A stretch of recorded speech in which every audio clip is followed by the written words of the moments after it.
Đền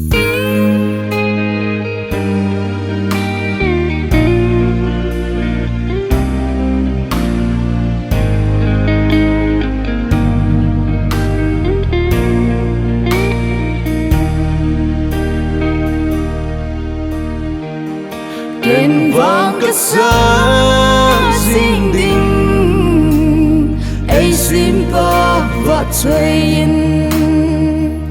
tuần số hin na bi ba và chơi in thế sáng ở lưu gió in ngày đang mong thấy lâu ít gì ai in ngày lâu bị bể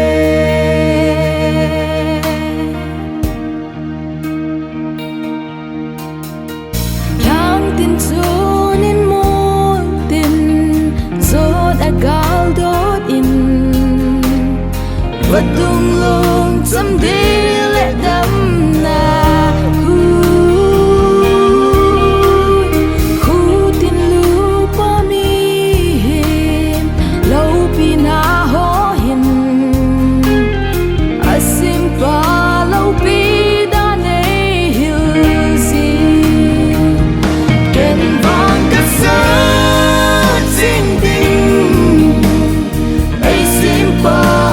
chơi in tuần son hiên nam đi ba và chơi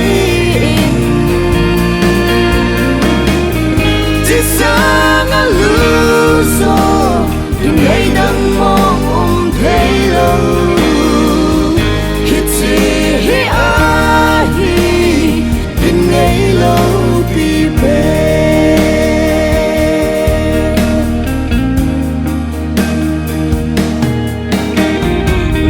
sẽ hùng ba hồi in hồi na so dính hình hàng tin lệ một tình hồi chế dính hình thinh hồ ba hồi chế hình kinh ngày tin chính dùng hồi chân in chim ba và trời chế đền vang cất sáng dinh đình ấy xin ba và trời in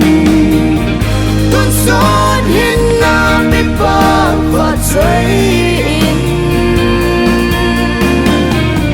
chỉ sáng ở lưu gió những ngày đang mong thấy lâu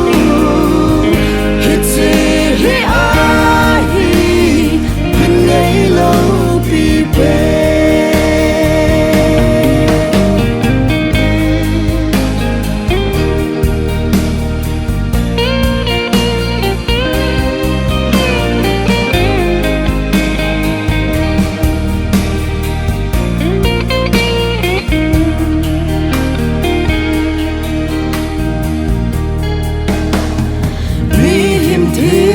chi na ho kinh nay hẹn lầm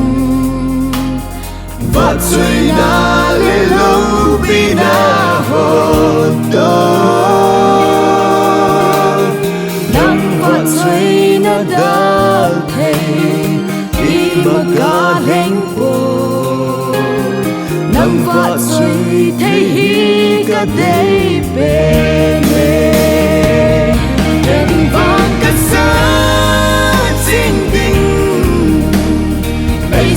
ba và chơi